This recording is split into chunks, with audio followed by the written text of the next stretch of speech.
Oh, hold on. I got to reconnect to my destination. Yeah, I see. I had a feeling something like this might happen. Okay, we're reconnected. All right, folks. I think we are live. I'm just going to wait and check to make sure, see if the videos update. We should be live on, it looks like YouTube is working. Looks like Rumble is working. Still waiting to see what's going on with Facebook here. What are we doing here? Go live? Let's see here. Let's see if this does the trick. If you're already tuning in, just bear with us 1 second. We're going to try to make sure everything's working. All right, now it says we are live on Facebook. So let's see. Yep, Rumble's up. Okay, Rumble's going. I'll leave the window open in case some Rumble rants come in because those comments don't post directly. Yep, looks like we're live on Facebook. All right. Well, hey, thanks everybody for joining us tonight. I hope you all are having a wonderful, wonderful weekend now that Kyle Rittenhouse was acquitted, which is a huge, huge story. And if you guys have seen some of my videos, I've been on the edge of my seat for the last 3 weeks, just watching every single aspect of the trial. And what a relief that he's free, that the jury did the right thing, that everything all worked out despite so many bumps along the way. We have with us tonight Mark Gerhard and attorneys Phil Ellison and Matt Gronda, who have been leading lawyers for liberty in Michigan, not just on the case of Lucas Gerhard that we're going to be talking about a lot, but also a number of other things you guys have been involved with. And well, for one thing, there was a major elections lawsuit that happened just before the election last year, where you guys actually sued the Secretary of State over her policy of impeding poll challengers. And also last year, you actually sued Governor Gretchen Whitmer over the lockdown policy. And as I understand it, it was really just simply because the legislature had their own suit that one got taken up by the court instead. But that's still absolutely a huge deal. So I want to talk to you guys about all these different things. But first, I guess we got to tell the story of Lucas Gerhard. And Lucas could not be with us tonight because he is actually not allowed to use the internet. But I want to talk to, I guess maybe Mark, you'd be the best one to start to let people know what exactly has been going on with Lucas and why he's under house arrest and why he can't use the internet and what this is all about.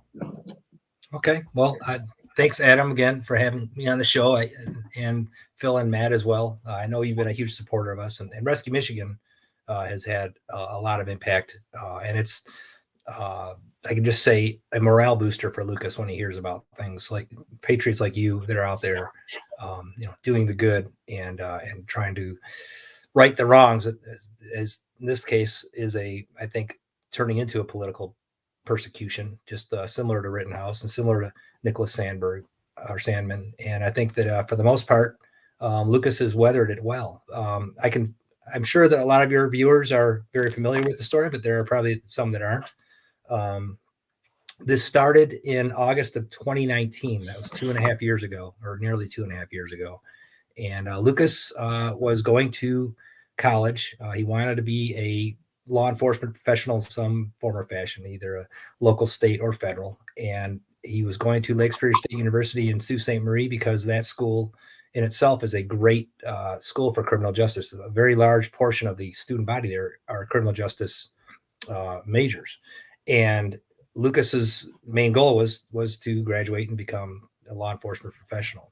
Another thing that attracted him to the school, very much so, was the fact that they allowed firearms on campus. It's in the UP. It's a very sport-oriented culture, and everybody there essentially brings guns of all ideologies. This isn't a conservative or liberal thing. It is an all ideological pursuit of sport, and they have an on-campus armory there that has basically lockers. It's a double locked door in the public safety building, and students are allowed to store pretty much whatever they want there. They can store any firearm, crossbows, bows, black powder rifles, whatever they wish to bring up and hunt with or sport shoot. A very common pursuit up there. So Lucas was very attracted to that because he enjoyed sports shooting. I taught him how to shoot. I was in the Marine Corps for nearly 30 years. And, I basically have taken him out to the range and taught him firearm safety. And he always showed a very much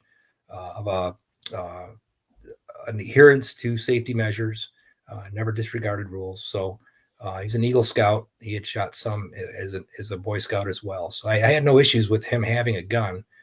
So when he turned, or just before he was going to school for his junior year, which would have been between his sophomore and junior year, he worked at a local restaurant, worked his tail off, and earned enough money. He said he wanted to buy a rifle.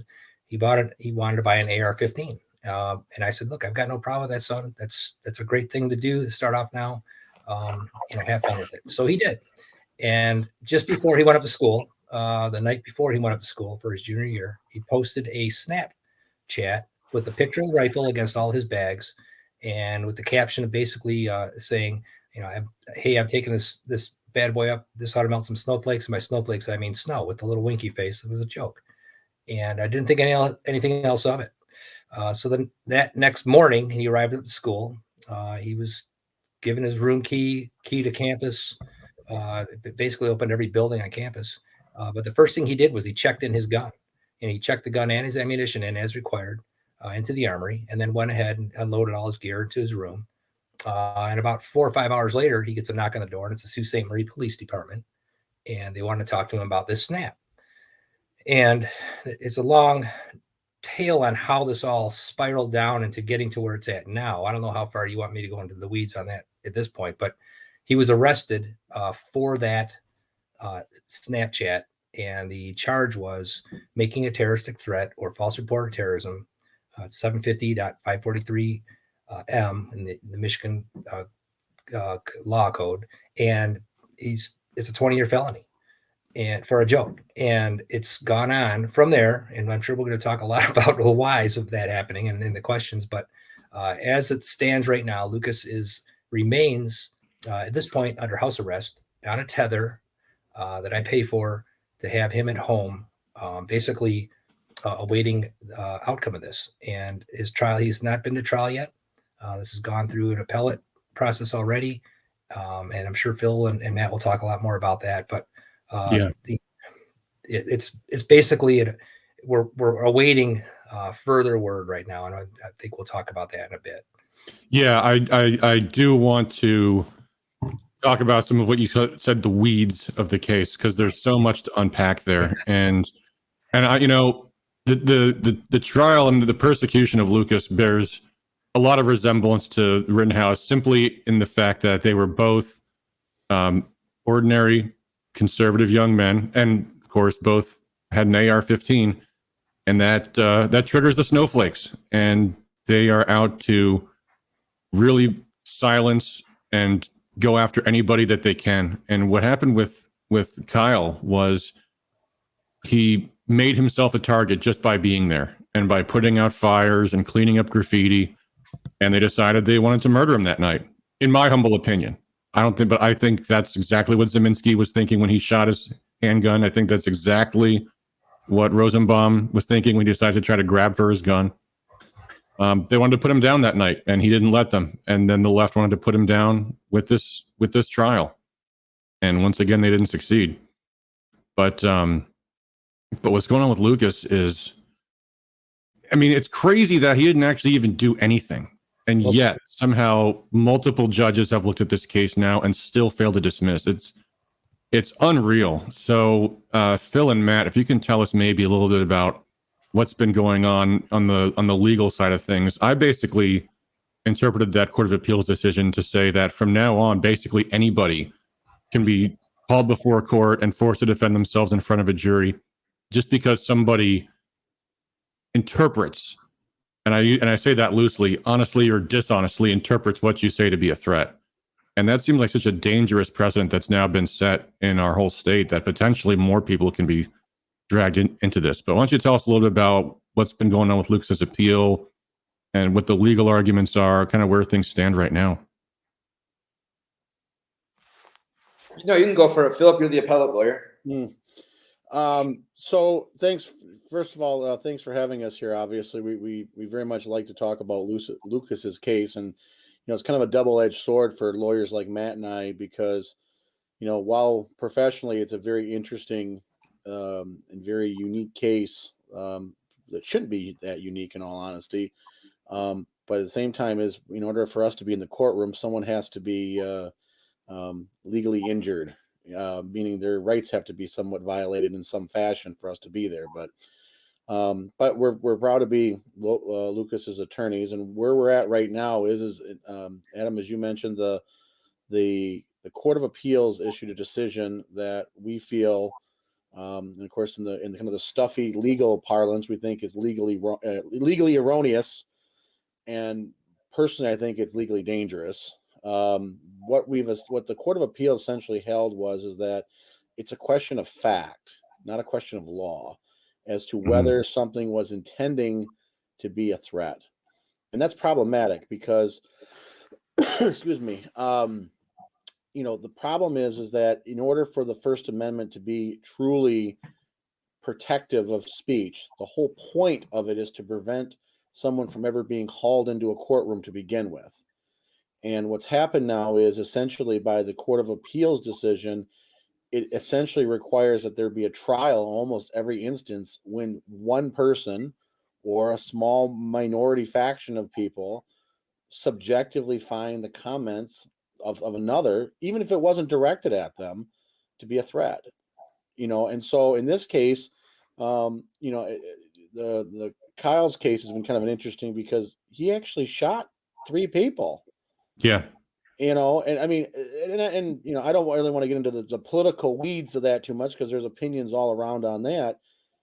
This case is such a far cry from that because, Lucas didn't shoot anybody. Yeah. Not only that, he didn't threaten anybody either. Well, the thing is, the only thing he shot was his camera. Right. And of course that's the part that as a First Amendment lawyer, and I do a lot of First Amendment litigation, is so incredibly frustrating because where we're at right now is that it's almost there's old concept called the heckler's veto, right? Yep. Where if one person in the crowd, the old heckler at a comedy, like you hear about hecklers at comedy clubs, but it's the idea that if one person is upset about what's being said, that everyone else can't hear or shouldn't hear what the comedian has to say.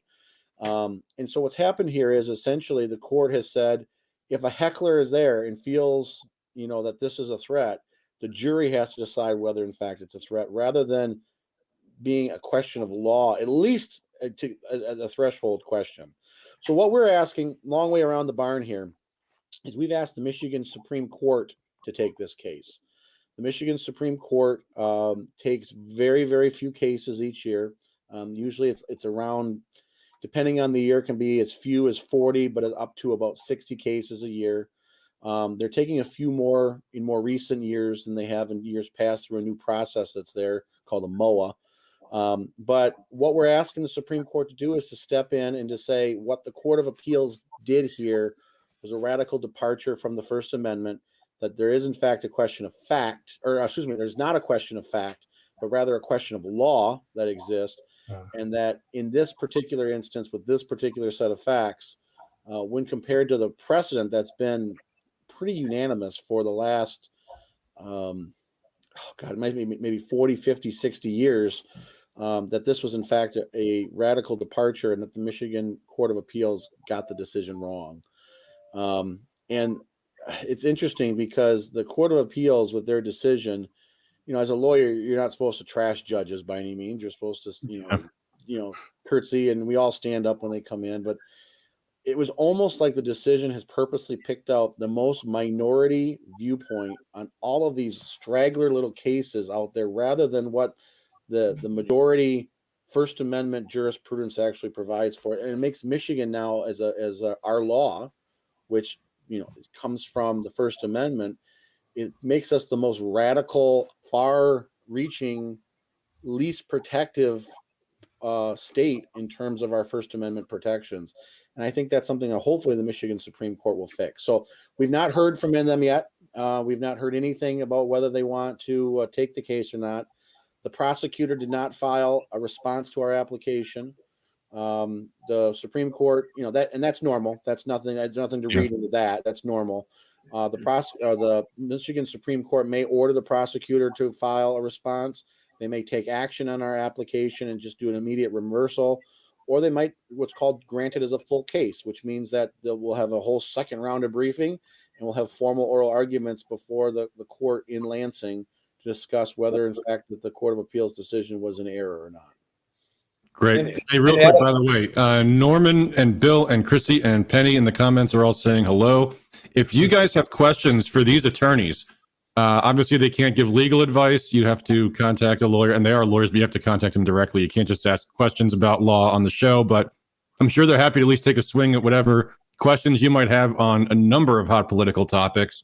So feel free to leave questions in the chat. We are watching the chat on Facebook and YouTube and even on Rumble as well.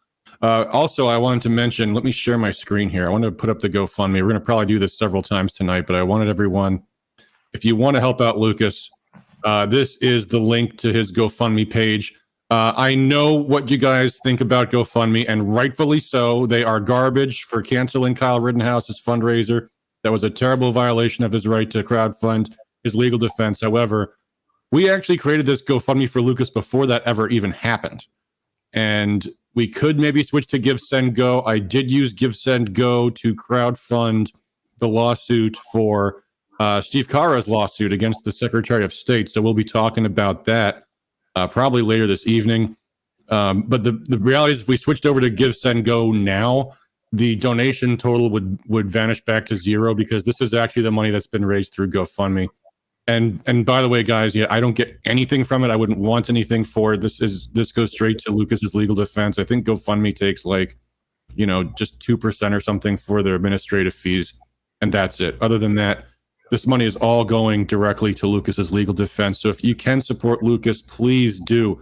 I know $88,000 sounds like a ton of money, but money goes fast in criminal defense, and especially when you've got multiple appeals and everything else going on. This money is basically gone, and they might need more to be able to keep this going, because if this case does go to trial, I mean, it's going to be like what we've seen with Kyle. They had to do mock trials. They have to do all kinds of witness prep. I mean, it is a ton of work, and the hours get eaten up quickly. So if you can, please support Lucas in any way possible. He's been under house arrest for more than 2 full years now. Years. He's been waiting for justice. So it's GoFundMe.com/F/ and then all in lowercase 2B485-justice-for-Lucas. You can see it up in the address bar there. And if you need more time to type it out, just pause the video, and then you can copy the link down there. So anyway, so speaking of this crowdfunding, Phil, you were recently on Nick Rekieta's live stream covering the Kyle Rittenhouse case, and it was actually from his show a few years ago. I got the idea to crowdfund Lucas's legal defense the same way. He was at the time he raised something like $250,000 for this lawsuit for this voice actor that got Me Too'd, and that was really, I think, the inspiration for crowdfunding lawsuits. At least for me, it was. And his show has just absolutely skyrocketed, especially with the coverage of the Rittenhouse case. When you were on the air with him, he had, I think, 70,000 people watching live. It was absolutely amazing. I think whether again, not getting into the politics, from the lawyer standpoint here, we're supposed to be kind of above the politics on all of this. But one of the things that's at least interesting with this is that these opportunities that come up with cases, and these sensational cases, if you will, that are broadcast and analyzed and looked at, gives people real insight into the day-to-day nuts and bolts of how the legal system works. And for most people, unfortunately, most people's experience, unfortunately, is simply the 22 minutes that the folks on Law and Order are in court, where Jack McCoy is arguing with a defense attorney back in the chambers of a judge. That doesn't happen in real life. It's messy, it's complicated, it's hard. You're working, I always joke that they were, I think Nick at one point during one of the things said about a guy working through lunch. There is no such thing as lunch when you're at trial, right? Yeah. You're working from sun up to sundown when there's a trial going on, and even beyond that. And of course, that's just when you're in trial, and that doesn't even include all the time it takes to get everything prepped, because as I always joke, as an appellate attorney, for every about 5 minutes you're in court, there's at least an hour to an hour and a half of prep, and that's on the low end. Yeah. So when you go into court, you can imagine how, Kyle's case went on for, it was 12, 13 total days of court time. You can imagine how much preparation that took. And of course, all the best preparation in the world, and this is where Matt can come in, because Matt does a lot of trial level criminal work, is you can never anticipate everything that comes up. There's things that always come up on the fly that you never, at first we kind of saw a big one here in Kyle's case, in that it was the video, right? The video that came in last minute. I mean, I can bet you the defense team did not anticipate that from occurring, and there was no grand master plan with that. It's simply, and they, you have to, I don't want to say make it up as you go, but you got to take it as it comes. Take it as it comes. I'm going to hand it over to Matt. Matt's very experienced with that, with the various murder cases and trials that he's had to deal with in that respect. Oh, I expect it. I wasn't surprised at all when it happened. Not even a little bit. On the crowdfunding topic, this is kind of my first experience with it here in Lucas's case. It's really interesting how this is working. It's my understanding with the Rittenhouse that they raised like $1 million or something like that for his defense. Really? More than $2 million, but it went mostly to bail. I think it was like a $2 million bail. Yeah, I know he had I think a $2 million bond that had to be posted, but I think it's something we'll have to be careful with. I mean, I could see. I mean, not everyone is going to have you and Colonel Gerhard ensuring that the funds are going where they're supposed to be. I mean, I see room for abuse. I mean, I think at some point someone's going to have to regulate this a bit. But what I think the beauty of crowdfunding for litigation is in a public interest case like this, or in the Rittenhouse case, I mean, it's a great equalizer. Yeah. Because when you're going against, for example, this case, this is one, Rittenhouse is one where the state determined that, we're going to go after this kid and we're going to take him down. I mean, they have the entire resource of the government. Money is no object. Money doesn't matter. You have, you can spend as much time. I mean, they probably had a team of lawyers working on the case just absolutely full time. When you're just an individual or a family, I mean, the reality of the fact is, I mean, lawyers, I think most trial lawyers, I mean, there's a certain point when you're deep enough in the case, it doesn't matter if the family ran out of money or not. You're going to trial, and you're going to give them everything you have. With that said, having the resources to have an investigator, to be able to set aside, a substantial part of your practice, I mean, really gives someone, it at least levels the playing field. So, I mean, this is generally speaking for defendants, it is an inherently unfair process. You'll every once in a while, I mean, a judge will get harsh with a defense lawyer. Well, why didn't you find that? It's, well, judge, because I don't have 36 police departments working for me. Yeah. That's why I didn't find this evidence. It was so frustrating to see the media pillory this judge just because he happened to rule favorably against the state on a whole pile of completely frivolous motions they brought before trial just to poison the jury pool. Yeah. And then meanwhile, on all these huge issues, like, attacking Kyle for exerting his Fifth Amendment rights.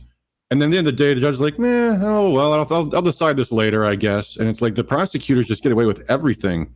And speaking of that, Penny in the chat asks, she's wondering about possible sanctions for Binger and his buddy, which I have a feeling, and again, I'm not an attorney, but I just have a certain pessimism that anything like that's going to happen. But there has been some noise in the internet about doing something. But I don't know, what do you guys make of all that? It'll never happen. Yeah. It'll never happen. And the reason I say that, I mean, there's going to be, anyone can file a grievance. I could file a grievance against Binger. Look, I watched the trial and I observed what I believe to be misconduct. There's just going to be a pile of these things on both sides. At a certain point, the grievance commissions, the organizations that oversee lawyers, at a certain point, they're just going to presume that everything coming in is political static, and they're going to push it aside. That's the first issue. And the second issue is, I think, kind of at the point you were getting to, and this probably goes for any lawyer, really, in fairness to prosecutors, but there's a lot of leeway there. and a lot probably doesn't even begin to explain the amount of leeway. But for getting caught stealing things, downright cheating, meaning you're bribing someone, I'm not manipulating evidence, withholding knowledge of jump kick man, all that stuff. Even withholding evidence. I mean, it happens. It's what happened in the Rittenhouse trial is not rare. It's common. A lot of times it's negligence. It happened in Lucas's case in the preliminary exam, and they withheld the second photo of the of his basically a disclaimer that this wasn't a threat, it's a joke, and that was never brought up in the preliminary exam, even though they had that evidence. So I think it's common.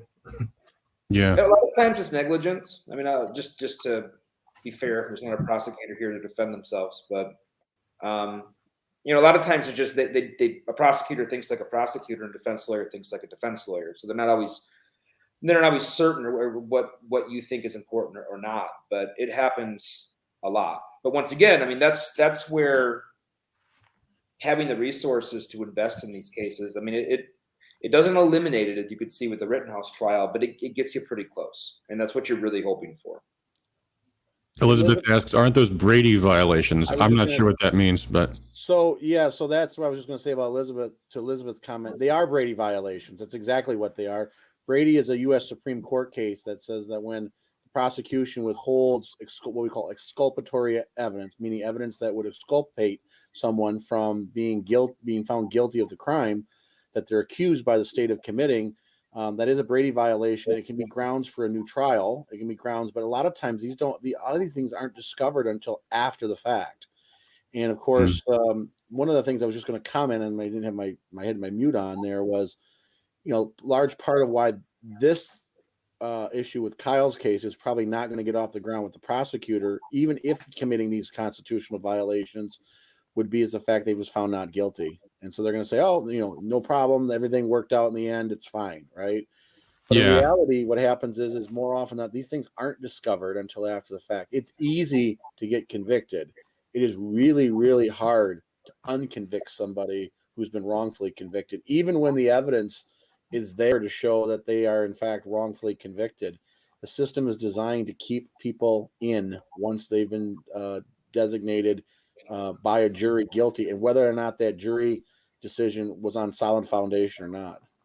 Right. Yeah. The other thing a lot of people on the internet are talking about is what options Kyle has to sue people for defamation, which I was watching Robert Barnes, and he basically said, once you're accused of a crime, forget it. But I don't know. Do you guys have any insights as to what his odds are for going after, I don't know, the then candidate Biden saying he was a white supremacist, or maybe the Independent saying after his acquittal that he's a murderer? Is there any real chances they have to go after people for these things? Or is his reputation just destroyed for the rest of his life and nothing he can do about it? From a First Amendment standpoint, Kyle's case is clearly crossed over into the public domain. I mean, he's a public figure, undoubtedly at this point, based on the trial coverage. They would have to show the standard for defamation. You would have to show what's called actual malice. Right. Kyle's legal team would have to prove that they knew the statements they were making at the time were false, or that they had such reckless disregard of the falsity that, in fact, it could be imputed that it was false.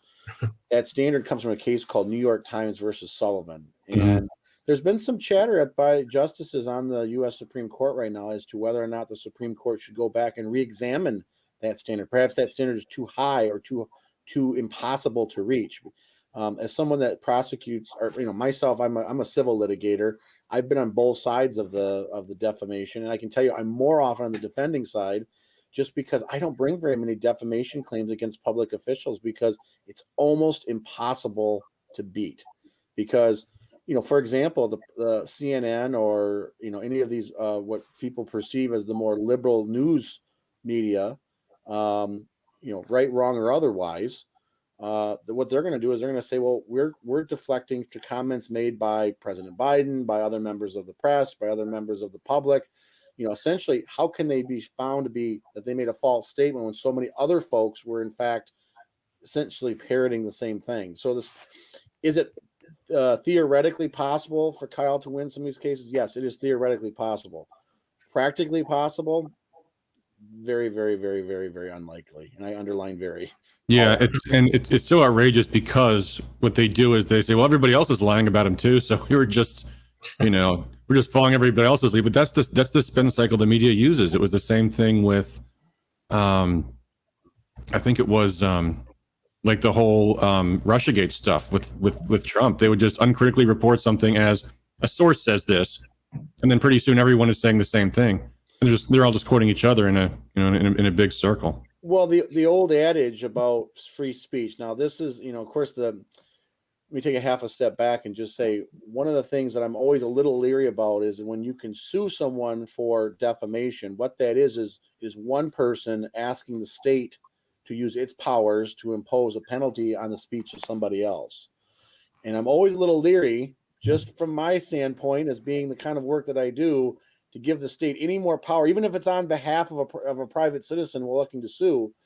So one thing to be mindful of in that respect is if when you lessen the standard for that defamation, if the Supreme Court was to come back and say, we're going to make it easier to sue in that respect, you're essentially activating the powers of the state to give the state more power to go against someone. And I'm always very, very leery. So, the whole old notion in the First Amendment law is that if there's a lot of bad speech, the way you fix that is by having way more good speech. And so, and I'm overly simplifying that, obviously, but one of the things that we've seen in this case with Kyle, and we're seeing it in this case here, is that when folks are beginning to question some of these things, that there are alternative discussions that are occurring, be it live streams like this, websites, Facebook, where these discussions are being had. So, in a way, almost this Kyle's case and this case and several others like it are boosting the discord, which is actually a further and better exercise of the First Amendment than one side being simply an echo chamber. So, in respect, sometimes we like to say, we don't agree with the message that we hear. Sometimes the best message is to say something back. And we're seeing that here across a lot of communication platforms where even 10 years ago, you never would have been able to have some sort of alternate discussion or alternate viewpoint to say, hey, this isn't right because of X, Y, and Z. I mean, I'll just tell you, from my standpoint, I don't put a lot of stock into, people have very strong viewpoints about news media. And I mean, from my standpoint as someone that values the First Amendment, I'd rather have them talking too much than too little. That's always my viewpoint, because if they're talking too little, that means the state's trying to control it. And I'm not a big fan of that. But at the same time, I was persuaded here that a lot of these news agencies were covering this as a race-based story with Kyle's case. And it just, for most people, they thought that the victims that Kyle shot were African Americans. Yeah. When it was, that wasn't the fact at all, but it was just the implication that, and almost the fact that they were covering that story that way and didn't dispel that notion. It's troubling for me, but at the same time, I really don't want to give the power to the state to pick and choose who are the winners in speech contest that way. Yeah. Well, that's me on my soapbox, my First Amendment soapbox. Yeah.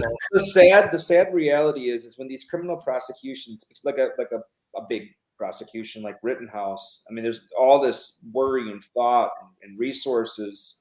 All comes down to the verdict. And then I think sometimes defendants, they're happy they won. And to be clear, winning is not a common thing. It's an extremely rare thing. And by winning, I mean a not guilty verdict. But when it's over, it's always kind of a little anticlimactic. We're done with the trial. We're all moving on to the rest of our life and doing other things. And Kyle, he's not even going to get an apology from anybody. No one's going to say, boy, we shouldn't have charged you. We apologize. We put you through that. It's not how it's going to work. They're going to move on. Everyone's going to move on, and he will have to live with it forever. Yeah. That's just the well, sad speaking reality. of the stories the news is not covering, Lucas has not gotten much publicity in a long time for his case. So to you guys watching, I just saw there was suddenly a thumbs up appeared. So if you guys haven't already done, please like, share, subscribe to stream, whether you're watching on YouTube or Rumble or Facebook. Tell people about this, like right now that the stream is happening, because a lot of people in Michigan have not even heard about this case, and it's because of the people that have gotten the publicity for the case that we've been able to raise what we have for Lucas. I mean, that was Nick Ricada's stream. That was 100% Fed Up. And Mark, help me out here. Uncle Sam's Misguided Children. Who else has been actually talking about the case? Big League Politics. Big League Politics has been, they actually broke the story, and Shane Trejo was absolutely instrumental in at least, getting the word out on what this was all about. In this case, I think in Lucas's case, it's a little different than particularly the Rittenhouse trial, and as well as Nicholas Sandmann, was the fact that of all the news, I mean, there has been quite a lot of media out there bounced around and on smaller websites, chat sites, but I've yet to see anything negative. I really haven't seen anything negative on this from all sides. I mean, even the Washington Post, New York Times, they picked up a story from the AP. They didn't put any kind of a liberal spin onto this. It's because it's really not. This shouldn't be a political case. But it's that because I believe, it involves a weapon that the one ideology, the left, absolutely despises and hates. Thus, the snowflake joke, and in this case, it actually did. It triggered a snowflake, and that's the backstory of the Lucas's case. For those that aren't aware, how this all fell out was what resulted in his arrest was a ideologically opposite person. Lucas is a very conservative young man. He's always been very conservative, very traditional values, and he's not shy about defending those values. And he's not antagonistic about it. He's not vindictive. But when he's approached or confronted or attacked with another viewpoint, he'll do the discourse, and he will argue back what he feels are the right facts. And in this case, there happened to be a particular subgroup of individuals, students at the school. Lake Superior State's an extremely small school, 2,500 students, very small. So everybody knows everybody. And so everybody knows kind of where they're coming from. But this particular group, and one individual in particular, was very, very antagonistic of Lucas from the get-go. And Lucas stood up for himself, which infuriated them even more because that doesn't normally happen. And when it does happen, they're usually shut down. So the conservative side, I'm saying. So Lucas he stood his ground, and that just absolutely it infuriated him to the point where I think they were, there was a lot of anonymous calls made to campus safety, about Lucas. That every time there was a response, it was a negative. It became a negative event. I mean, or not a negative event. There was never any negative connotations to that. They just left it alone and filed a report and said, well, this was, a baseless accusation.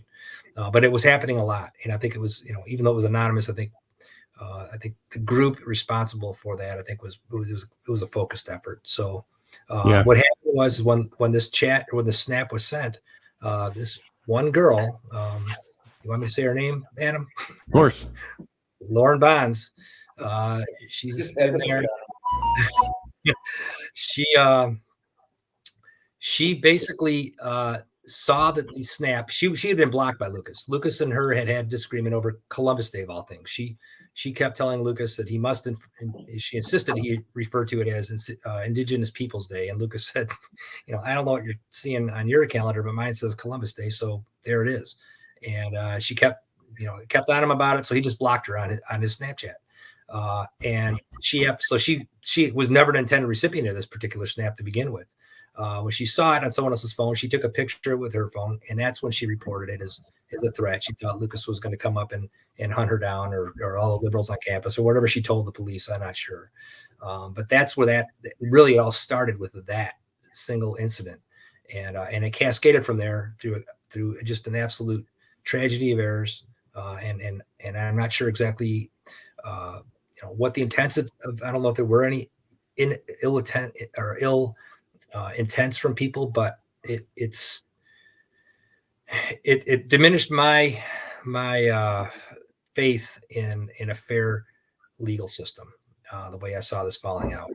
And I was really heels until we found Phil and Matt. And I've said this before, but Adam's actually the one that introduced Matt and Phil to myself and Lucas, and we're eternally grateful for that. That was I think a turning point on the pendulum for Lucas actually getting some some courage in this and getting some hope that this could be resolved with their counsel. And they've been amazing. You guys have been incredible since. I can't thank you enough.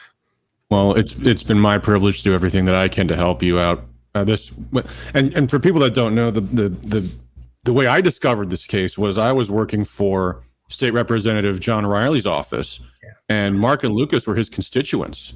And Mark just sent us a letter one day, and he wasn't even asking us to help out the case. He was just asking us if we could amend Michigan's anti-terror law or the terror threat law to avoid what's happened to Lucas happened to other people. And when I heard it, when I looked into the facts of the case, I thought it was just absolutely outrageous. And when I first started that GoFundMe, I was a staffer in Lansing over that, at the time.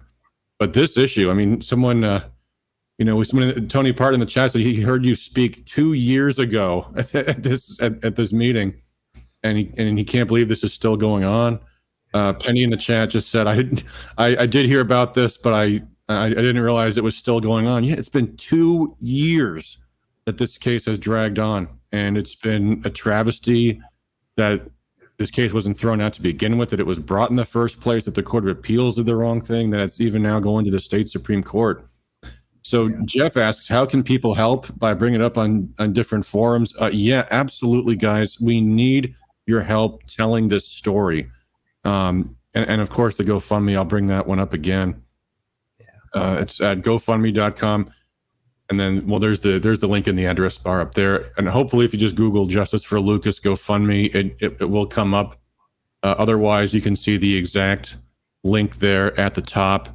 And you'll have this video you can share. It'll be archived at YouTube where it appears. I can keep it posted on Facebook for a time. It'll be on our Rumble channel. And there's been other stories covering this as well. Like I said, 100% Fed Up covered it. Gateway Pundit covered it. Several others did. But yeah, the best thing is tell the story, ask people to chip in if they can, because this is our Kyle Rittenhouse case, guys. I mean, it's not obviously the same set of circumstances, but it's a case of the state going after somebody for being a conservative. That's the reason why Lucas is under house arrest right now. Not because he threatened anybody, not because someone felt threatened by him, but because the state decided they want Lucas stopped. They want him in chains. They want him never to be allowed to own a firearm ever again, even though he did nothing illegal. And as with Kyle, it was the same gun, the AR-15, the evil, scary gun.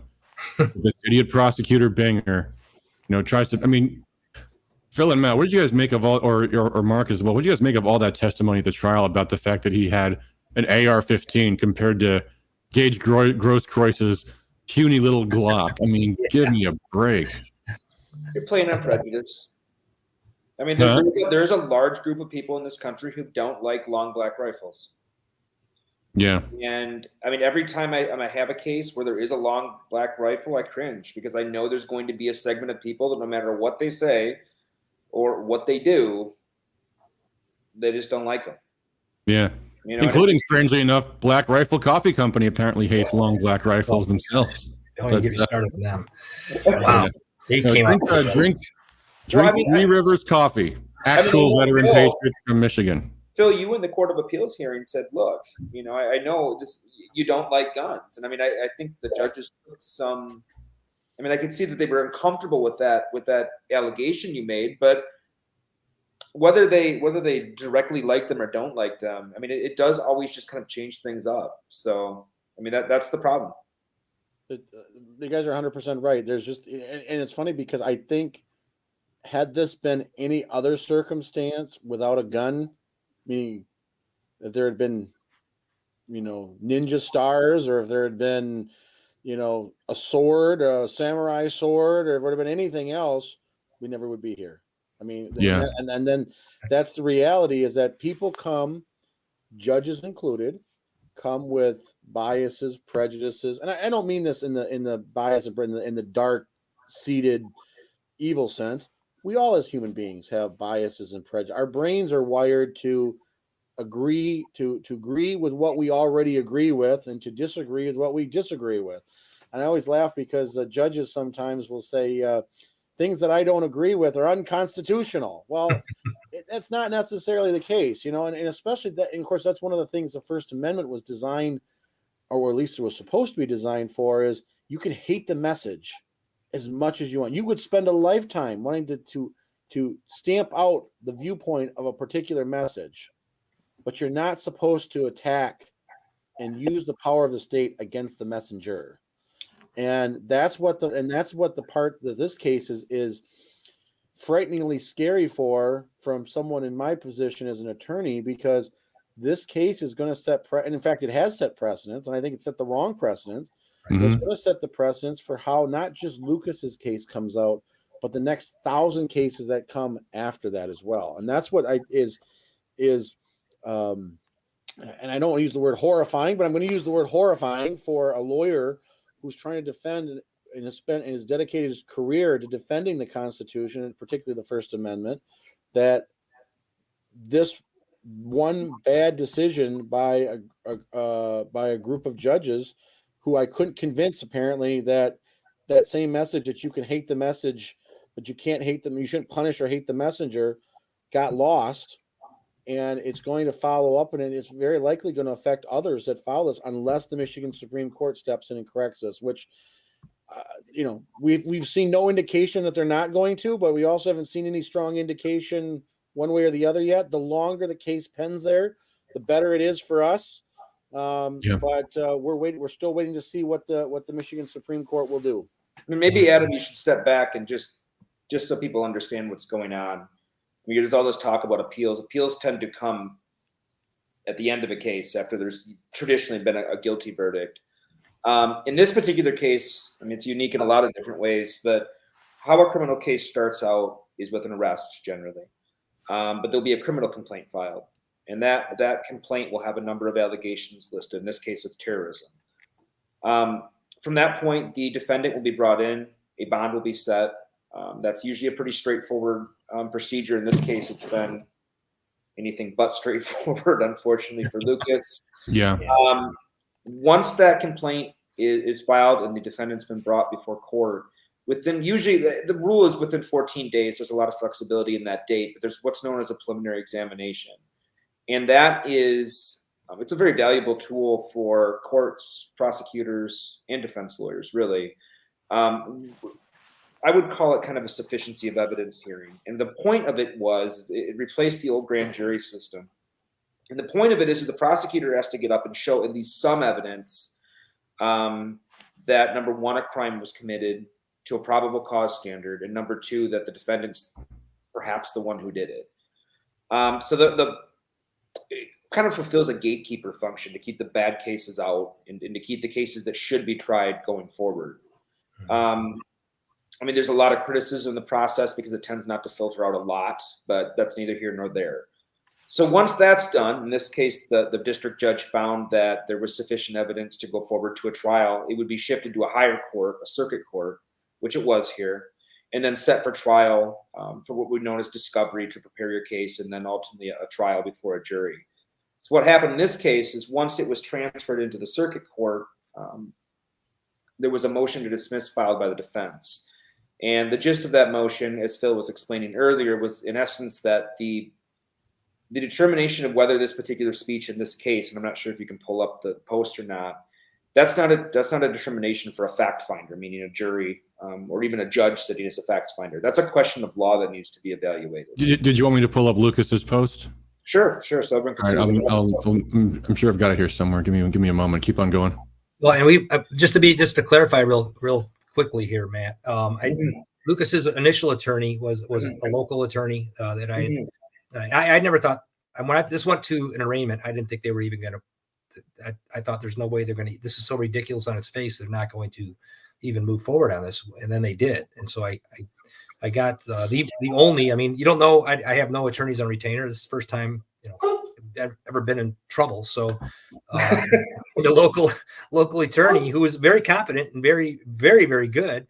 However, he's the only. He's one of probably the only good attorney, defense attorney up in Sault Ste. Marie. So everybody wanted a piece of him, and he was always running around, and it was hard. A case of this magnitude, and you're facing a 20-year felony. It's hard to not be able to talk to your attorney at some point. And at that time, Lucas was still in jail.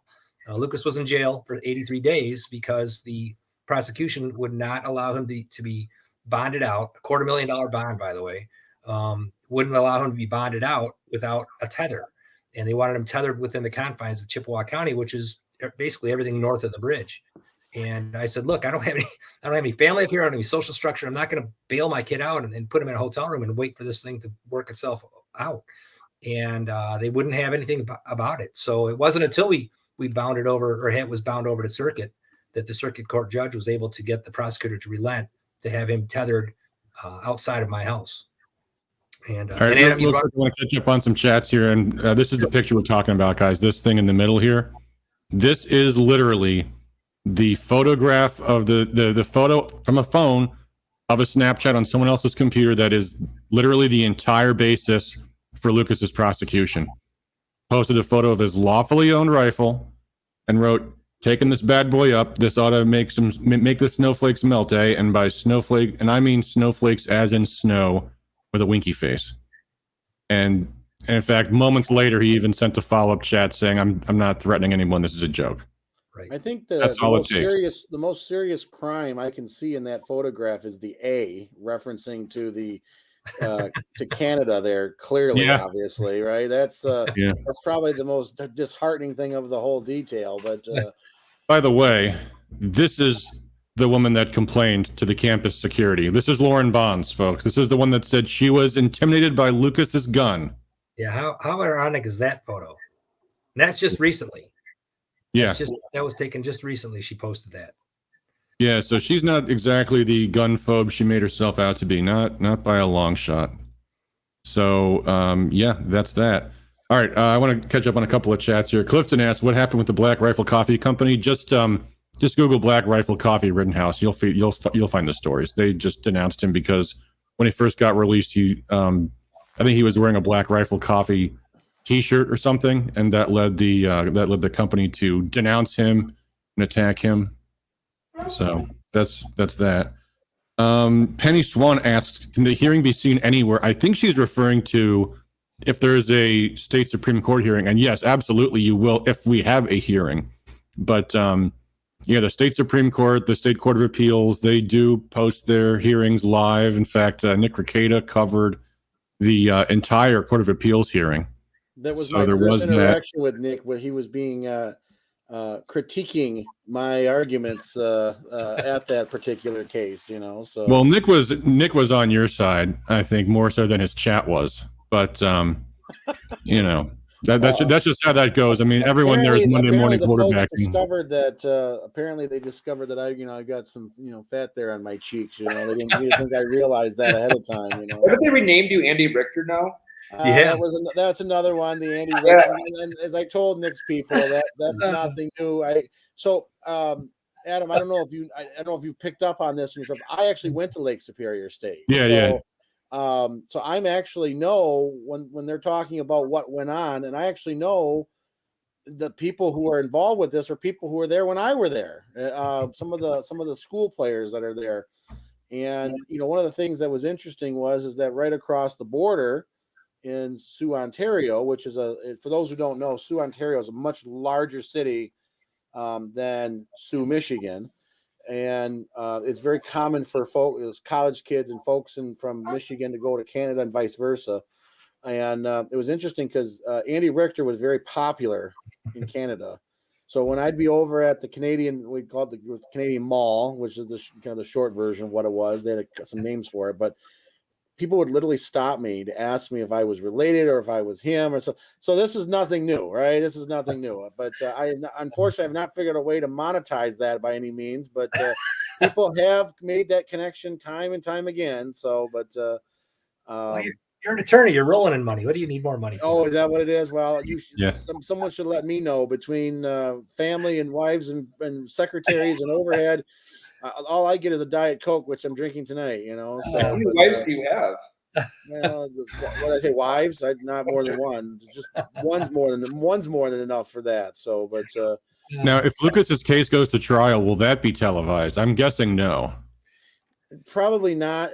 In Michigan, which is interesting, I actually have a case right now at the Sixth Circuit where I'm arguing about the right to be able to access televised and record or recorded there are two different cases about the ability for people to access those recordings and or the televised aspects. It's actually considered a contempt of court in Michigan to record a broadcast court proceedings currently right now. That's outrageous. Which is, I mean, it's just, and to me, it's just absolute insanity. So largely, if what Nick was doing, for example, Nick Rakita was doing what he was doing from a Michigan court case, he would likely be violating a local court order by doing that. So I think the First Amendment protects that activity as well. And and they're public hearings. You wouldn't think they'd be, I mean, I understand the concern originally was there's practical aspects of it when the media is there and present and how that can impact the parties and so on. But these days where all these things are done, often now done over Zoom, you would think they would have to, because it just as a matter of disclosure. Well, and that's an interesting legal question that we're still this new age of video and being able to peer into the courtroom. And part of the reason, I mean, this is my personal opinion. I think a lot of the reasons why judges don't want recordings is because they can't control them once they leave the courtroom. And that's, I think you saw, for example, not to keep going back to Kyle's case, but Kyle's case is a good case study, if you will. Everything the judge said that was viewed as being, inconsistent with another person's viewpoint. It was the racist judge, the biased judge, the bigoted judge. A judge is a human too, right? I mean, and for the most part, I mean, there were some calls he made that I maybe would have made differently, but for the most part, he struck me fairly decent in terms of being a judge. He's much better than some of the judges I've been in front of in the past. I can tell you that. But what's interesting about it is that, other judges see that and say, I don't really want to be critiqued like that. And that's kind of a nicer word. Well, every government official hates transparency. They hate when their finances are disclosed. They hate when their emails are disclosed. Of course, they all fight transparency tooth and nail. And judges in Michigan, I don't know what they are in Wisconsin. I assume they're similar, but judges in Michigan are elected to their position. So, one of the big concerns was a number of years ago, and I think there's enough age here on the screens here to remember there was that sleeping judge advertisement from when I think it was somebody I shouldn't say, I don't know for sure. Someone on a left side of the spectrum ran an ad attacking Justice Cliff Taylor that he fell asleep on the bench. Yeah. And it wasn't even, they didn't have a video of it. It was just an actor with kind of a faded out look. And that was a very effective ad that actually rendered up that Justice Taylor didn't get reelected to the bench. That was Jeffrey Feiger, Phil. Is that what it was? I was going to say whoever ran the ads, right? But the point of it is that that wasn't even a video from the courtroom. That was an actor just kind of portraying something that happened in the courtroom in a fuzzy, off-centered kind of way, and that was effective enough.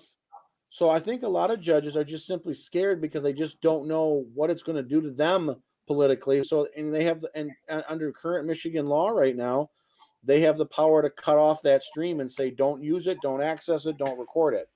And I personally think that's completely wrong. I think it's completely wrong because what happens is, I think more often than not would be, we got cases like Kyle's and cases that by extension, our case, for example, when more people are watching, I think it causes judges and state actors and prosecutors, I mean, not so much the prosecutor in that county from what I was seeing on there, but causes them to be a little more mindful about what they're doing and to act more reasonably and to act more judiciously because they know they're being watched. And I think it's a powerful tool to watch those and to check those who are in jobs of responsibility with the power of the state. And of course, that's uncomfortable. No one wants to be criticized. Of course, no one wants to be criticized. But if you can't take that kind of heat, get out of the job in the government kitchen that way. Yeah, it was also very informative for the public just to see the trial unfold these last few weeks. I think a lot of people learned a lot about how things really go in criminal trials that were not what they were expecting. It's a lot different than Law and Order. In the 22 minutes of, there's always the crime, and then about 9:30 they find about 9 o'clock it starts. By 9:30 they've got whoever arrested, and they start the trial at about 9:40 and show's over at 10.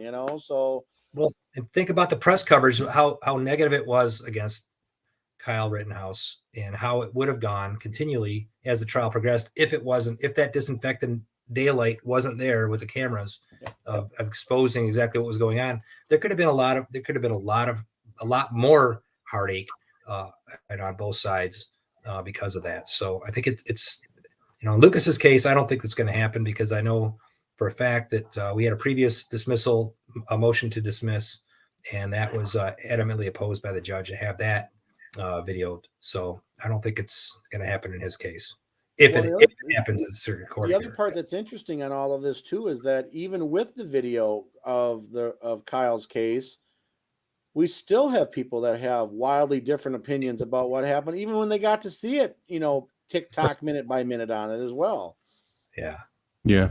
By the way, Brian in chat asks, are there any people's grand juries in Michigan? And I'm not sure what he means by that, but maybe you do. He says Lucas's case cries out for a grand jury of his peers. Well, there would be a jury of his peers if the case goes to trial. Well, right, and that's what I was talking about earlier. So the preliminary exam, what I told you, that early sufficiency hearing. Yeah. Just to actually one step back, why we're in appeal right now is when it moved up to the higher court. The circuit judge said, well, look, I think that the bind over to this court for trial is proper. So that's what's appealed right now, is that denial of that failure to dismiss right off the get-go. So Lucas has not been tried yet before a jury. Yes, if for some reason on appeal we're not able to get this dismissed as a matter of law, he will return to face a jury of his peers. So yes, he will get a jury trial. But what I believe this gentleman is asking is about grand juries. They're very different. A grand jury was the original system that was used before preliminary examinations. And a grand jury, Michigan still has grand juries. They're very, very rarely used. Probably, I'd guess, maybe once a year. And the grand jury is basically the same thing as the preliminary exam. The prosecutor would present some evidence before this jury of people, and they would decide whether or not there was some cause to send this person to an actual trial. So it was once again, it provided that same gatekeeper role that the preliminary exam did. So they do have them, and yes, I think Lucas's case would have been much, much shorter had a grand jury sat instead of a preliminary exam. Yeah. But the preliminary exams authorized, and they're almost always used because they're just, first of all, much more effective at binding people over for trial because they almost always have that result. And two, they're just a lot cheaper. Yeah. Well, there you go. I wanted to ask you guys about a proposal I noticed posted by Andrew Bronca. He's talking about Kyle's case, and he's proposed something he calls Kyle's Law. Let me pull this up so I can share it with you so you can see what we're talking about here. He's talking about basically giving juries a way to penalize prosecutors if the charges that they bring are so weak that they should never have even been brought to trial in the first place. So, it's a lot to read through, so I'm not going to read the entire thing, but he's saying what he wants to propose is that in every self-defense case, and maybe with Lucas, we might be talking about other kinds of cases, although, I'll tell you at first blush, this sounds like a difficult legislative project, what we in Lansing would call a heavy lift. But he says he proposes that in every self-defense case, the jury instruction includes a special question to the jury. If you, the jury, are acquitting this defendant on the grounds of self-defense, do you also find that the prosecution failed to disprove self-defense by a majority of the evidence? And what he's saying is whatever beyond a reasonable doubt means maybe that's 90%, maybe less is 75%, but if they can't even show 50% of the evidence has merit to bring the case, then if the jury agrees the prosecution failed to meet this low threshold, the defendant is immediately entitled to compensation for losses resulting from the unfounded prosecution. Then he goes on to say that should be made both by the state and the prosecutor. And then he goes on to even say the charging officer. So I read this. I actually read this this morning. It's an interesting concept. It kind of mirrors similar to what we have in we don't have in Michigan, but other states have in the First Amendment context. It's called an anti-SLAPP statute.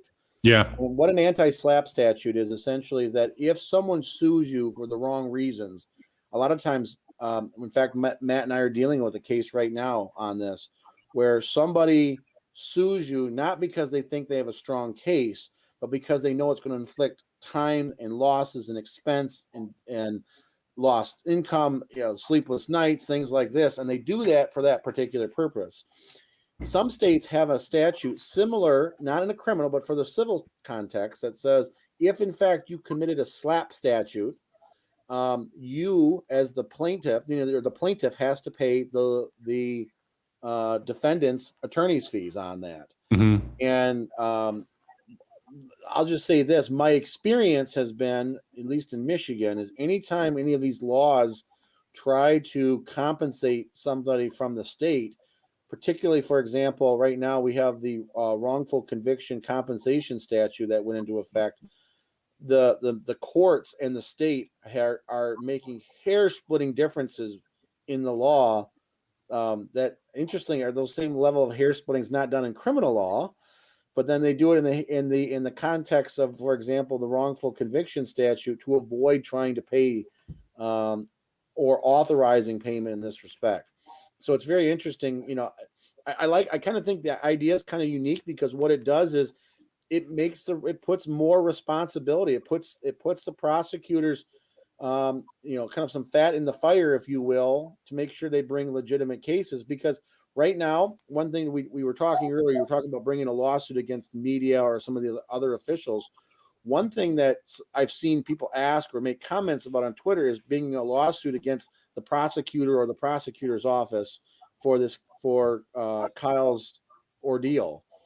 There is zero, almost, I never say zero in the legal profession, but there's as close to zero as you can get chance of them ever winning a civil rights lawsuit against a prosecutor even if it's a botch, even if it's bad, even if it's in bad faith, still not good enough to get compensation because prosecutors are largely immune based on the immunity statutes and immunity common law that exist under the civil rights litigations.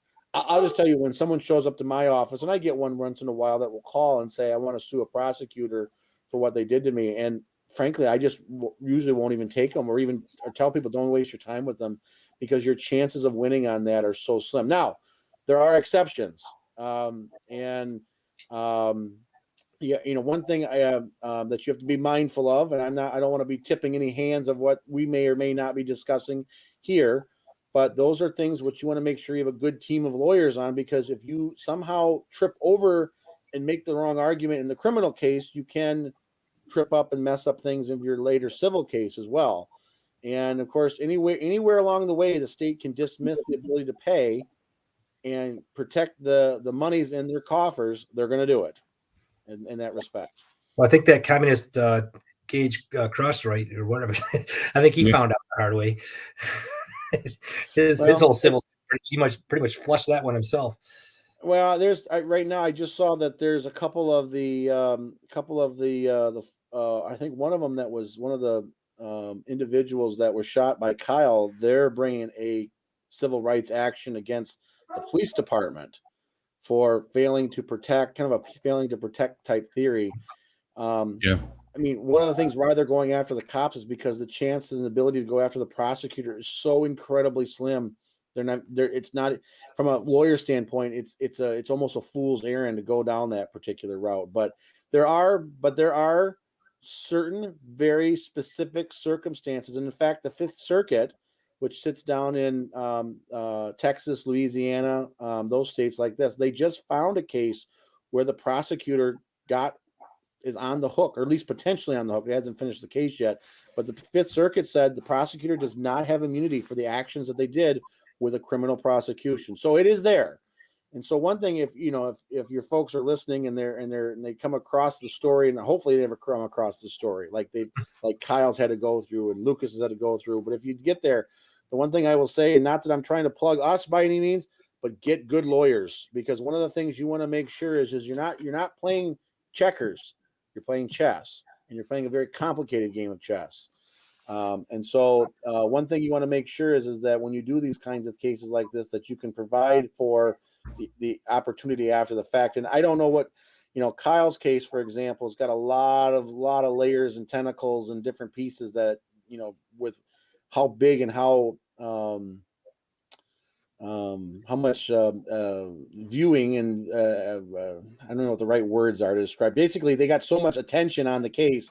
I'm not sure what's actually going to pan out of it, but what you want to make sure is have a good legal team for you so that you have all those options open for you at all times. So. It really is so essential. And you'll recall in the very beginning of the case, Kyle's lawyers were these two guys, John Pierce and Lynn Wood, who John Pierce has a long record of taking money from clients, and Lynn Wood has a reputation of trying to make the client into a cause. And that's exactly what he was doing, which the later attorneys made the point. This was exactly the wrong move. They were trying to champion Kyle as, this outstanding conservative patriot and all this stuff. And and that just played right into the stereotypes they were trying to avoid with the jury. And it really is tough, especially for someone like Kyle, who's 18 years old and doesn't know who to trust and doesn't know what the quality of his lawyers are really going to be, doesn't know how to do their research, doesn't know what to look for. But there's no easy answers there. I mean, you guys are like I think the fourth legal team Lucas has had now. Yeah, I was going to say, so that's what you said as far as getting, when this first came down, I took it, I wasn't exactly nonchalant about it. I realized, the severity of the charges and what the potential, the devastation it would have on Lucas's life. But it was just the charges, the way they were laid out, it was just so unreal. I thought there was no chance. And I didn't know, I knew no attorneys up in Sault Ste. Marie, which is way up there, and so we ended up with a public defender at first. They have a full-time public defender because there's so many indigent people up there that I just said, can we run this through you through the initial arraignment, thinking that it was going to be just dismissed and thrown out. And of course it wasn't. And that's when I found the only local attorney that was actually competent up there and a good guy. And then we eventually moved on to somebody else because the case was becoming bigger and bigger. And he was, again, that attorney was very busy. And then we found, through Adam, we found Matt and Phil, and that really radically altered. And it was after the refusal to dismiss the case is when we made the decision to change course. And that's when I started asking around for an appellate attorney because we knew we wanted to appeal right away. And that's when Phil's name came up and Matt associated with it. And that's when we jumped on that. But yes, you're our fourth team. But I think this would have been a very, very, I don't think this wouldn't have been a thing if I would have had Matt standing there. And of course, Phil from the very get-go on this. I think this would have been a dramatically different story if I would have had them on board before the arraignment. So always my advice to all your viewers, Adam, is to find a good attorney and keep his card handy because you just never know. You never know when something like this was an unexpected event. I think it was, it was more of an engineered event from the accusers, but in our case, it would have been a very good thing to have that representation handy right from the get-go. Yeah, didn't the public defender at first encourage Lucas to plead guilty? Oh yeah, she just wanted out of her docket. She tried to get him to. She wanted to put him into a psych eval. But just it was ridiculous. Some of the things she was. Well, he did say A though in her defense. So. Yeah, exactly. That plays well right before you ask for bond. My client does need a psychological evaluation. Oh, we would like pretrial release also. Yeah, exactly. So his bond conditions still have remained unchanged as well. They refused. The prosecution has refused to make any allowances on that. And for your viewers' sake, Adam, and that's my dog barking in the background, by the way, dog Karma. How's Karma doing, by the way? He's angry that he can't come in my office and sit and beg for treats. He's doing well though. He's 13. He just turned 13. Oh, congrats. For the young doesn't know, Karma is a very big dog, and 13 is a ripe old age for a dog that size. He is. He's well over 100 pounds, and he can't really climb stairs anymore, and he wants to hang out with me, so I have to basically carry him up and down my stairway probably a dozen times a day, which is good exercise. Yeah. But getting back to Lucas's, so his bond conditions were basically, pretty withering for now he's 21, 22. He cannot get on the internet at all. From this is all from day one. When we got him released from jail, the bond conditions were set at that day. I had to get all my personal firearms out of the house. I had to get, basically everything that could be considered a weapon out of the house. Lucas could not be on the internet. He can't have a smartphone. And he's on a tether, which allows him to basically be in the house and in my yard. He's got a 250-foot radius around my house. The absolute only times he can leave are for a legal appointment with either Phil or Matt, or a court date, of course, or a doctor's appointment, which is rare. So he's literally been, living in the house for 2.5 or 2 years now. And it has not been easy. Again, I give Lucas a lot of credit because he's maintained his composure and his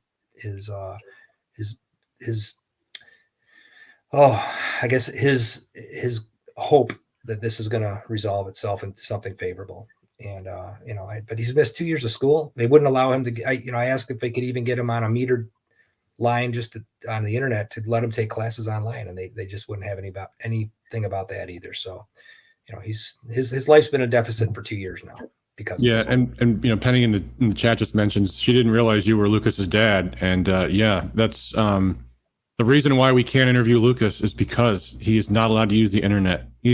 And if you think about it, that's really not fair to him because that's impaired his ability to raise money for his case, for his legal defense, and all the rest of that stuff, which I guess makes it a good time to once again plug Lucas's GoFundMe at GoFundMe.com/F/2B-485-justice-FOR- Lucas. So you can see it there in the address bar.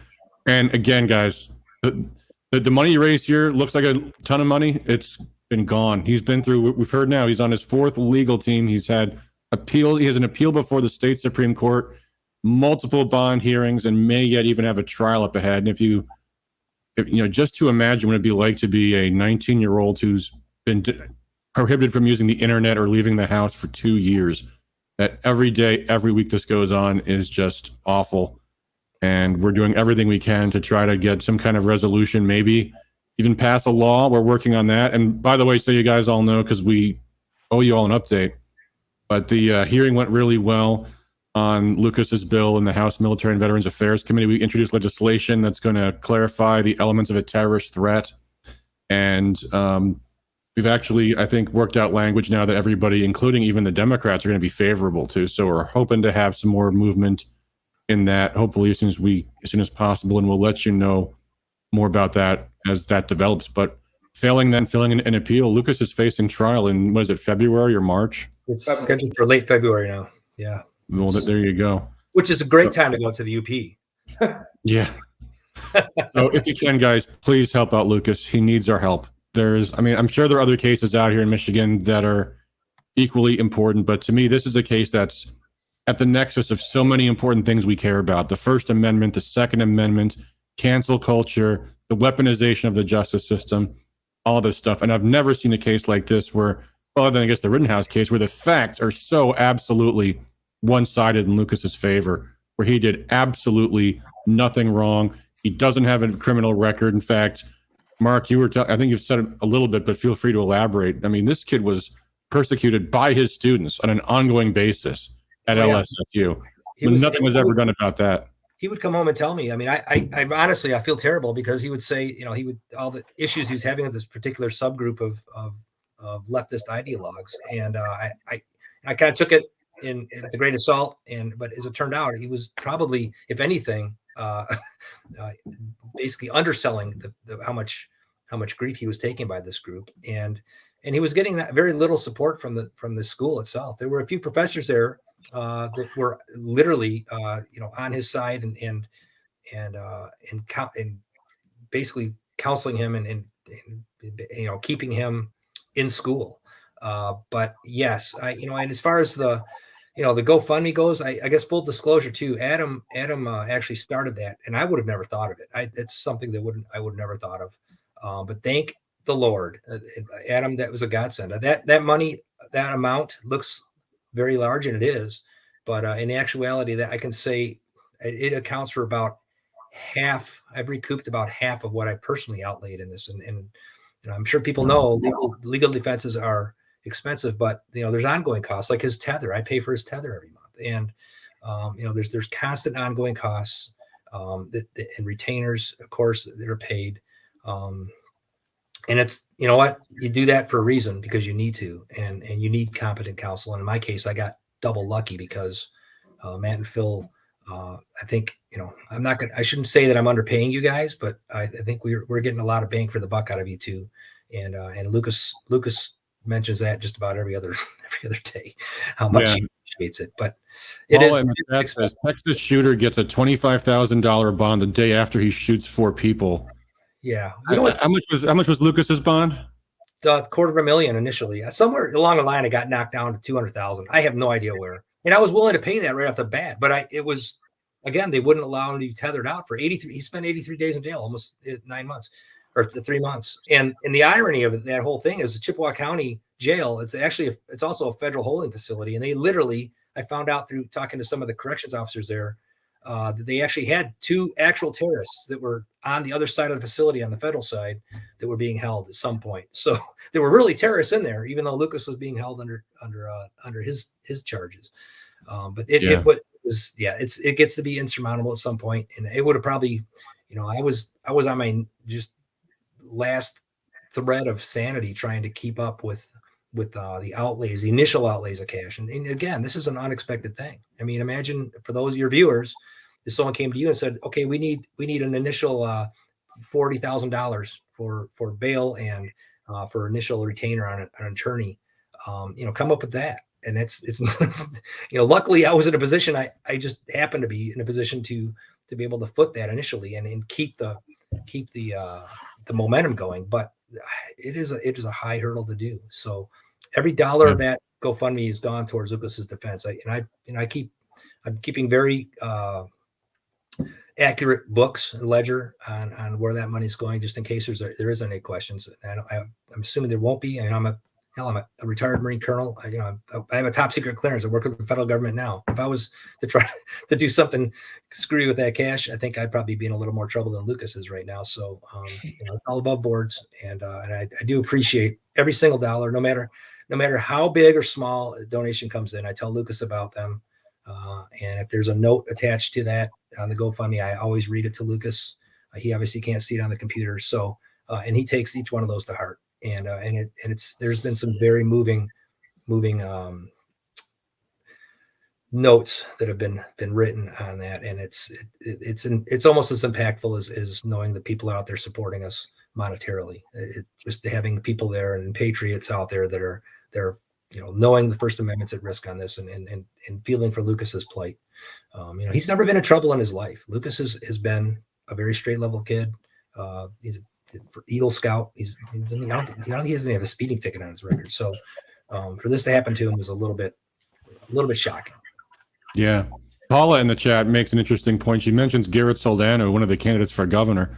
Yeah, folks, this is exactly what we're talking about, the kind of exposure that a candidate for office can bring to this case. I mean, that's how we can multiply Lucas's ability to defend himself, by getting the story out and being able to raise the public awareness and the funds he needs for his legal defense. So if you've got candidates running for office, by all means, if they can tell Lucas's story to an audience, that helps a whole lot. Brandon Hall, who runs West Michigan Politics blog, a very prominent conservative blogger. Absolutely, Brendan, we'll get in touch with you. He says he wants to interview you, or all 3 of you potentially for a story. Absolutely, we would love that. We'll make sure that happens. So we'll absolutely get in touch with you. And I also want to talk a little bit more about some of the other things that you guys are doing, Phil and Matt, because it's funny that I heard about you through 2 different things at the same time, and that's what led me to recommend you guys to Lucas. One was I was involved at the time with a group called Michigan United for Liberty, which actually sued and through you guys sued Gretchen Whitmer over the lockdowns. So why don't you tell us a little bit about that story?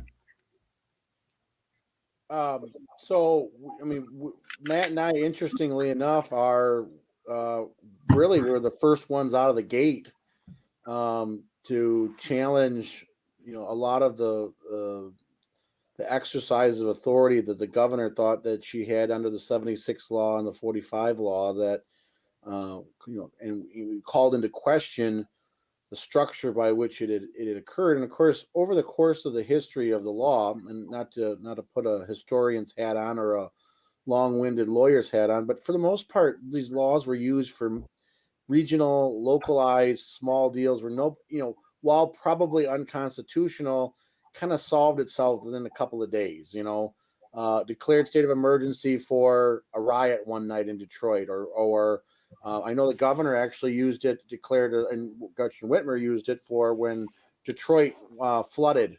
There was a big rainstorm, I think about a little more than a year ago, used it for. So, while it may have been unconstitutional in a very technical sense, it kind of got brushed under the rug because it was something that resolved itself quickly and, things went away. Well, what happened was, of course, the Whitmer administration decided to use this as a very, very big tool to fight against what they perceived was the COVID threat. And, and of course, one of the things right off the bat that we concerned ourselves with is that a single governor, and the funny part about it is, I know there's a lot of politics that get talked, and I think you've heard tonight, at least from my standpoint, I really don't care about the politics of it. What I care about is keeping the state in check, right? Making sure that those who work for the government don't overstep their bounds. And of course, from our standpoint, Governor Whitmer was overstepping her bounds regardless of what letter followed her name. And so Matt and I were one of the first ones to bring suit on behalf of the group that contacted us, Michigan United for Liberty. And we argued that this was a violation of separation of powers. Now, what was interesting was, of course, there was a couple others that were kind of following us, and then just how the interesting aspects of politics and law and kind of the old adage about how the sausage is made. Our legal theory that we started with was the one that the Michigan Supreme Court ultimately used to strike down the 45 law. It's just that our case didn't get there first, because what happened was another case that went through the federal route that got what was called a certified question, was sent over from federal court to state court, and it leapfrogged us and got decided first. Now, as personally, so long as there's a decision, I don't care if it's ours, theirs, or whoever's, that just so long as that one person does not get to exercise, dictatorial powers was most important.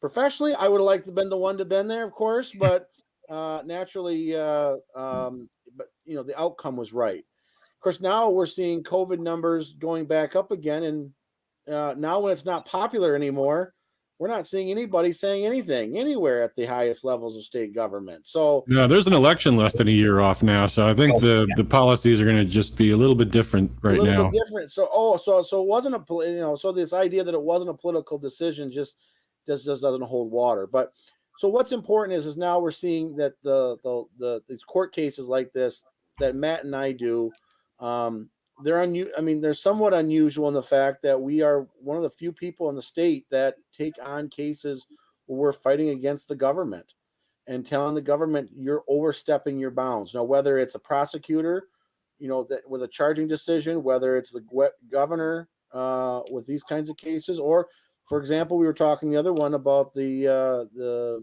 case. I don't know if we were talking about the case or right beforehand. Overstepping your bounds at the Secretary of State's office. The whole point of this is that you need to stay in your lane and do your job. You don't need to do someone else's job. There's other people there for that. There's citizens there that can handle that for you as well. But what's important for us is to get these cases out in front of the courts, and hopefully by extension out in front of the public as well, so they get to hear about these kinds of cases, and then make sure that they view that their rights are not being trampled upon either. It was the first case, though. I was going to say, I know we were the first one, I think, to do stuff. There was another case that they tried on, I think, equal protection grounds that didn't get off the ground. But we spoke about it. I mean, it's funny how we that was in that first 6-8 weeks. When basically all law had stopped, and I guess the rest of the state stopped also. Yeah. Phil had started speaking about it in like the 2 or 3 days leading up to speaking with you, that we were definitely going to do something. If you remember right, the whole thing started because I was going turkey hunting. You I remember this? no, I wasn't the original one to connect Oh, with you guys. It was someone your else. group. Your group, that group. Yeah, but the funny thing was, at the same time that Michigan United for Liberty had reached out to you guys, I was talking to a buddy of mine about Lucas's case. Brendan Boudreau from Great Lakes Gun Rights, and he works for the National Association for Gun Rights. And I was telling him about Lucas and the whole story, and I said he needs a really good lawyer. And he said, "Oh, I know this guy, Phil Ellison. Yeah. He's good at suing the government. He likes to sue the government." I'm like, "Oh, it sounds like my kind of guy." And then I can't nail a nail straight to save my life, but apparently I know how to put words on paper. You see. Everybody's got their calling, Phil. Everyone's got I was looking for. I'm trying to find. I know it's on my computer somewhere, but I would just say I was really, really impressed with the quality of the brief. And I'm not an attorney, but politics is a communications field, so that's kind of when I knew you guys were going to be the right people to help Lucas out. So I'm glad it all worked out that way. And you guys do sue the government a lot. You sued the governor, you sued the Secretary of State, and that's something that we had a little bit of a hand in there too. Yeah, we've sued the state a number of times itself. Yeah, we probably file more in that Michigan Court of Claims than any other lawyer. So if you guys out there are watching and you need an attorney for something, these are your guys. I mean, obviously they're not the only ones. They're not the only game in town. But I would often say I wish in a perfect world lawyers like us shouldn't need to exist, but unfortunately we do, and we're one of the few out there that do the work that's necessary with taking on, because most lawyers in being a member of the bar, and I'm a long-standing member of the bar, most lawyers want to be part of the system. They don't want to be the ones fighting against the system. And it's hard because the whole system is designed in a lot of respects, much like you were talking about a public defender, for example, is just smooth it over and push it through, and the natural tendency is to try to knock down the people who are nails on the sidewalk. And Matt and I have made a career out of being sharp nails on the sidewalk that way. So, but it does cost you. I mean, you've lost some things because of the cases you file. Oh, sure. Yeah. Sure. I've had friends and family that strongly disagree with what I'm doing, with what I do. So, but nonetheless, we do the work that we have to do. And, what's important is that because law is unique in the fact that the cases we're doing today don't affect just the people that are at the court. It affects, as precedent setting, the folks that come in the next 5, 10, 100,000 cases that follow behind it as well. And that's what makes our job, because I'll tell you, some days you get to the end of these days, it's tough. It's tough when you feel like almost like the whole world is batting against you. And I know, and I don't need to tell the Gerhards that by any means. They know what it's like to be on the other end of that stick right there as well. But one of the things that keeps me going is that the hope is that this allows for the baton to be picked up by somebody else. And maybe it's me again in another case in the future. There's nothing quite as satisfying as when you're arguing a case and you cite your own case that you argued before and won as precedent. But it's an interesting job with an interesting career that has both high highs and low lows as part of it. But I guess loop this thing back around. I know I can speak for Matt 110% on this. We are very, very prideful and very, very blessed that we have the opportunity to represent Lucas, because one of the things that we want to make sure is lawyers with our strong viewpoints of the Constitution is that guys like him don't have their rights trampled on, because it makes it so much easier not only to get his rights trampled on, but the next, again, same 5, 10, 100 or 1,000 that follow behind. And it's real easy when you're on the sidelines, when you're not in the crosshairs of the government, to say that's never going to happen to me. I tell you, if I had a nickel for every time someone told it's not, I never thought this was going to happen to me. I mean, we're talking to Lucas's dad. He works for the federal government, for God's sakes. If anybody, he's the good guys. He's working for the good. You're fighting for to defend. I know with absolute certainty he put his hand up and vowed to defend the Constitution of the United States from all enemies, foreign and domestic. And now he's got members of another government, another U.S. based government actually trying to quash the rights that he's defended, that he spent his career defending for all of us. So I know on behalf of Matt and I, we're very, very prideful and very, very proud to represent Lucas. And yes, I mean, and for your viewers, I know we've been talking tonight about money. Matt and I, we've done everything we can to be as economized as possible, but not at the expense of the case, because we know we're in this for the long haul. This is going to be a long haul case because even if this current Supreme Court case doesn't happen, there's an opportunity we get to take it again to the Michigan Supreme Court and even possibly the United States Supreme Court on this as well. So we need as much support as we can from, I know it's these guys' jobs on the top of my screen to talk about money. It's my job to talk about but we need the support for the fact that people need to know about this so that these kinds of topics get discussed, so that people know, because the more people know about this, the more effect it does have by people who hold positions of power in our government. Yeah. Well, hey guys, I want to be mindful of your time. You've been going for an hour and a half here. So if you guys are in the chat and you have any questions for Matt or Phil or Mark, now's the time to ask them, because they're probably going to start winding down the stream.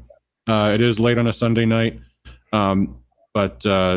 Yeah, you guys have been doing some fantastic work in so many areas of defending our liberty in Michigan against some of the biggest issues: lockdowns, election integrity, and of course this case, which is hard to find. And I was talking to a group of actually, it's a new organization called Young America First Republicans. So there is a larger number of young people in the audience, which is more than zero, which is what most of these conservative groups have in their meetings. And I was telling them, because some of these guys are in college, and a big problem that the movement has is that the left actively seeks out power all the time. That's why the left controls the schools, because the left tries to become teachers. That's why the huge majority of lawyers are leftists. That's why the huge majority of bureaucrats are leftists.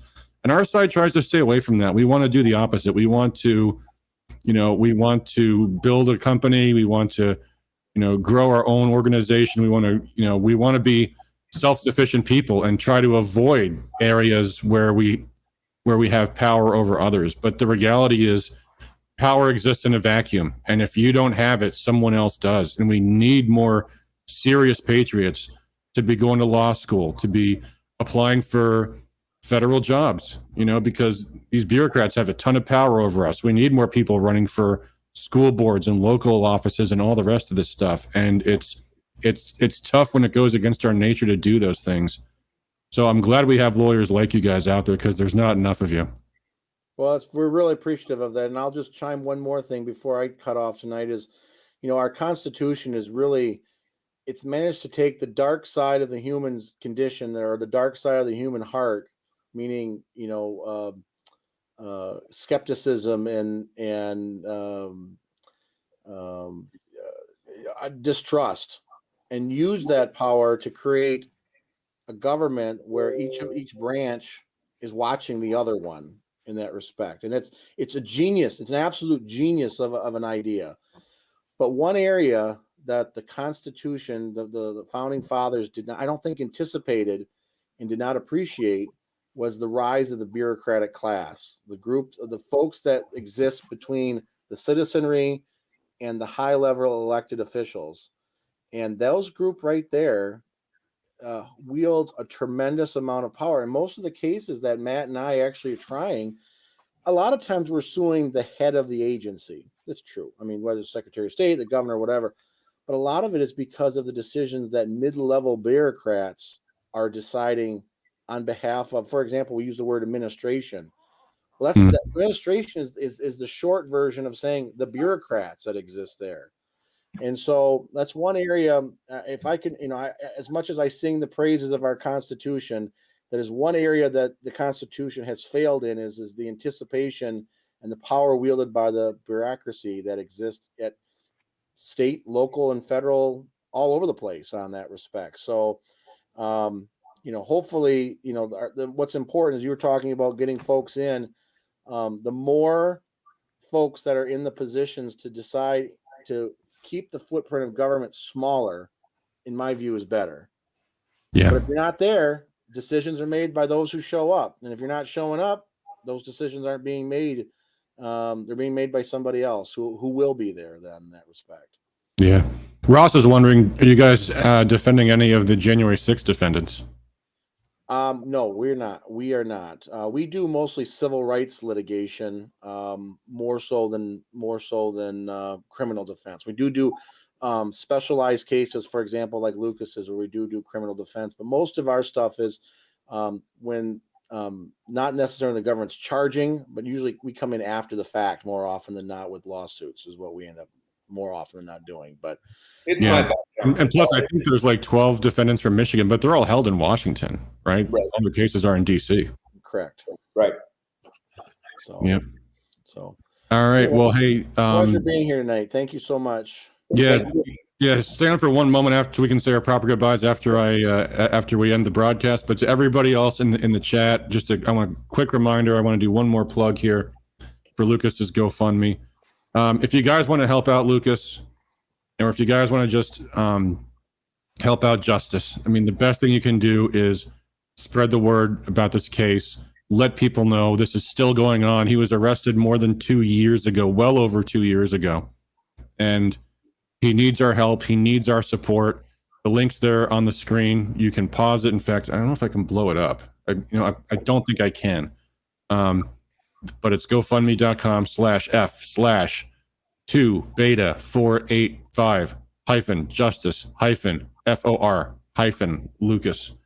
And thanks again, guys, for tuning in tonight. Thanks for all that you do for liberty. It was a very happy weekend with the favorable outcome that Kyle Rittenhouse had. But cases like Kyle's are happening everywhere, and they don't all get the headline news. They don't all get the big coverage. And sometimes they're really important, and sometimes the media doesn't want to cover them because they know how embarrassing it is. So, that's why it's on us to tell this story, because this is a kind of case that the media does not want to talk about, because it exposes how the left really operates. That they will make a bunch of nonsense to destroy your life, and then if the power of the state comes down on you, it takes a lot of money just to put your life back together again. And those 2 years he's not going to get back. So we have to draw more attention to this. We have to do all that we can to change the law in Michigan to prevent this kind of stuff from happening again. And now we've got bad precedent that we have to fight too. So we have to keep talking about this case. We have to keep exposing it.